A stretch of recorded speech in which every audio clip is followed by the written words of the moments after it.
Hello everybody, here we go with the end is near, the part rebuilding the disaster casters. We have our new carriages in place. We ended up making our new gantry with 2x3 by 3/16 tubing. The weight of everything was starting to add up. We went with 2x2 by 1/4 inch tubing for the rails.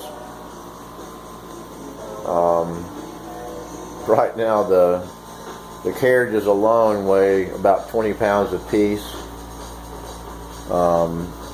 The X and Y carriages with both motors and spindle motor and all are going to weigh another about 30.5 pounds.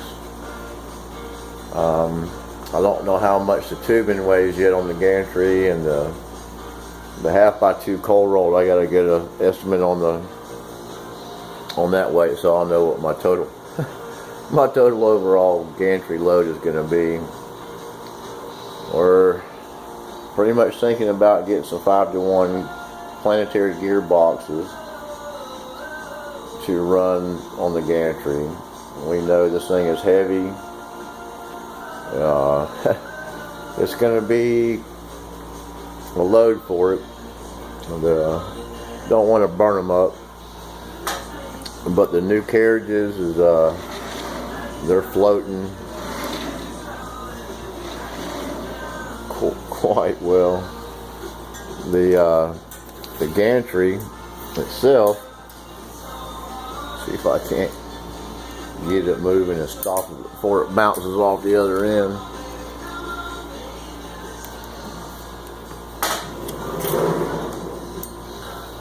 Gonna take a little bit more of a push than that, I think.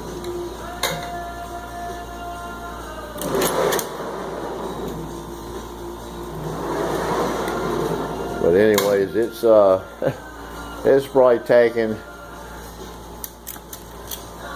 quite a bit of momentum to get it going, and it takes quite a bit to stop it as well, but we're quite happy with it. Tonight we're starting on cable tray replacement. We don't know if we're going to use part of our cable tray off of the old gantry, or we kind of leave this together and mount it back on the carriages and sell it as a unit. If somebody was interested in it. But I think now that this is going to be long enough for me, so I'm going to cut it off of there and stick it up there and see if it's going to work for me on this part of it. The other cable tray that I had built that was running this side is got a little banana to it. I don't know if I'll be able to pull that bow out of it, but it's not going to hurt anything. It was like that before.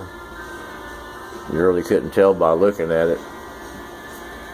So we've got all the cable tray situated here, and we got to start pulling more wires back through it. As soon as we get it laid out, we're going to tackle that issue as well.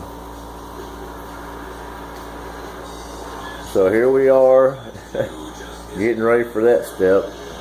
It's been a long time in coming. I know it's been a while since I made a video.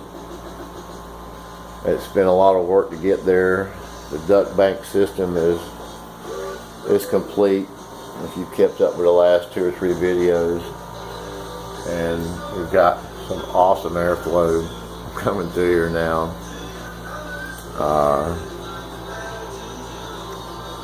So we're going to get this thing together, hopefully. Tonight we should be able to get both of these cable trays mounted up here if we end up using them. I made these instead of buying angle. I made kind of like a T instead of an angle. Made it a little stronger, but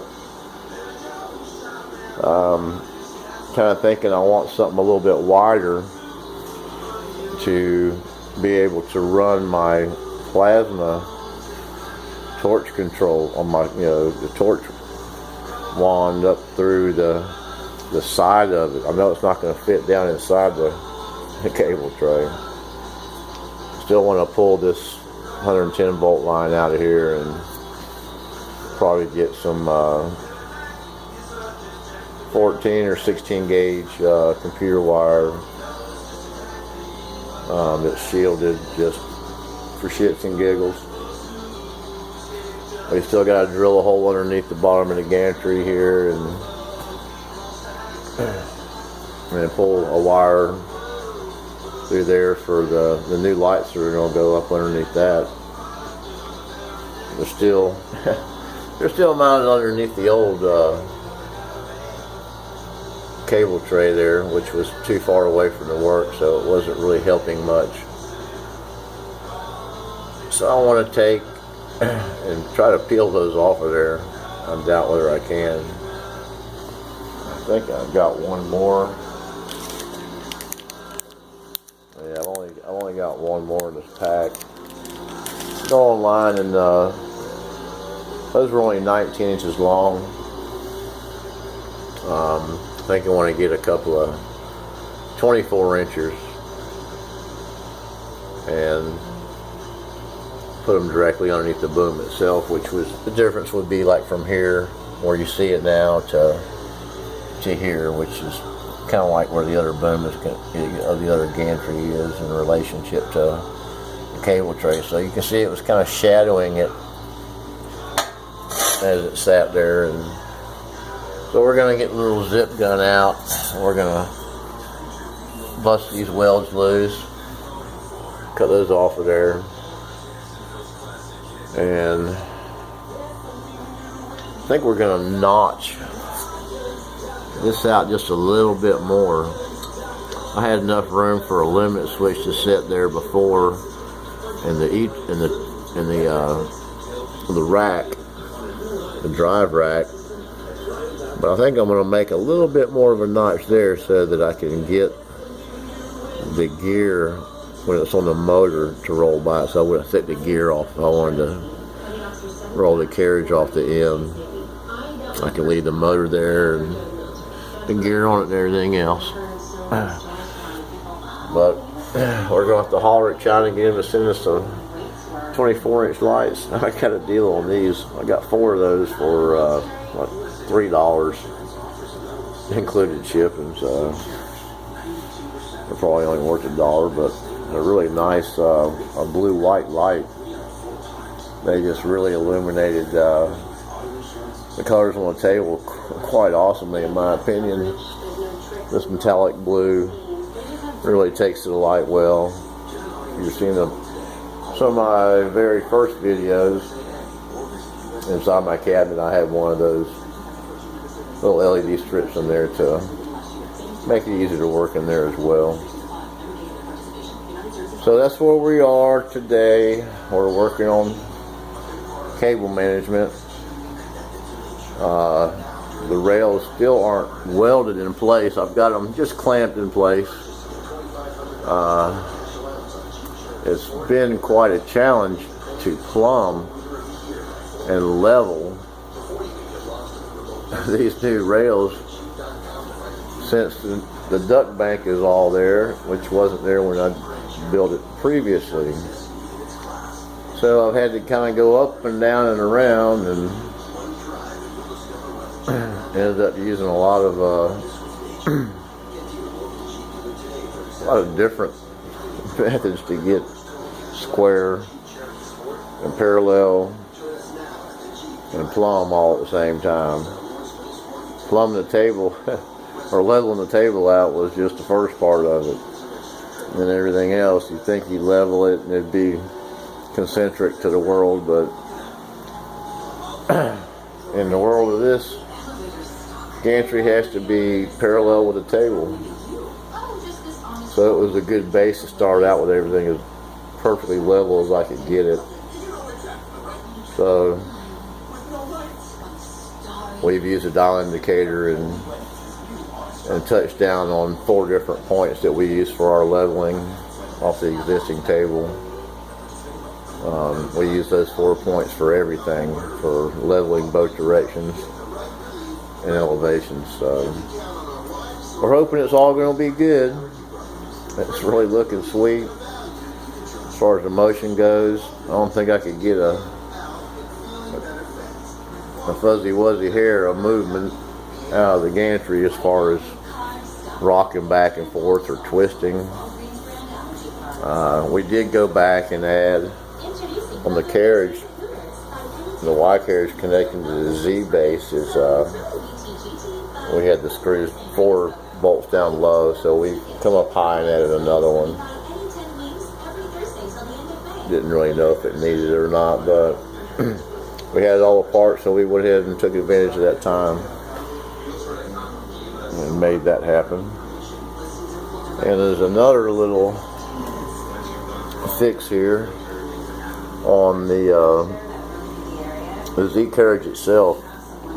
On this side, I had the fitting mounted for the air valve and all, so I went ahead and did that on the other side. I drilled another 9/16 hole and drilled and tapped a 1/4 inch hole into it to lock that little sleeve in there.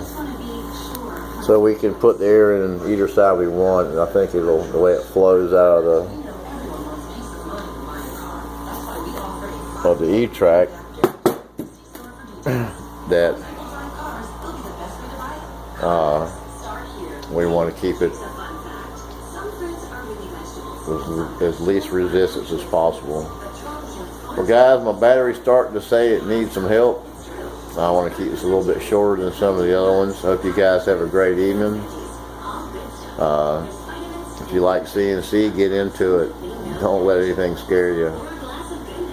Get in with the program. There's a lot of help out there, a lot of good videos to help you out. I'm not saying my videos are good, because I'm sure they're not, but I'm really enjoying what I'm doing here, and that's the main thing.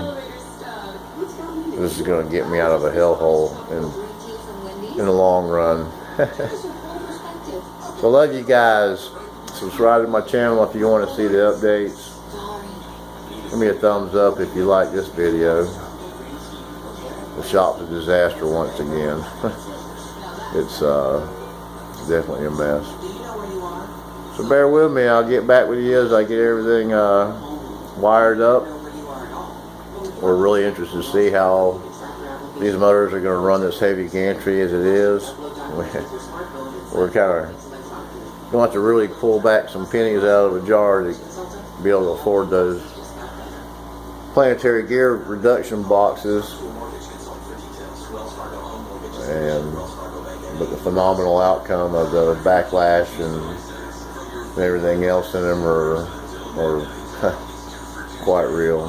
So I'm thinking about making a little caboose, maybe 2 little cars that I could attach to the side of this carriage, one on either side, and one might carry a drill with a motor, a little vertical drill, inline, whatever you want to call it, a little pneumatic drill. On the other side, I might put something else. Who knows? 3D printer head, or who knows? Sky's the limit. Y'all hurry back. See you next time.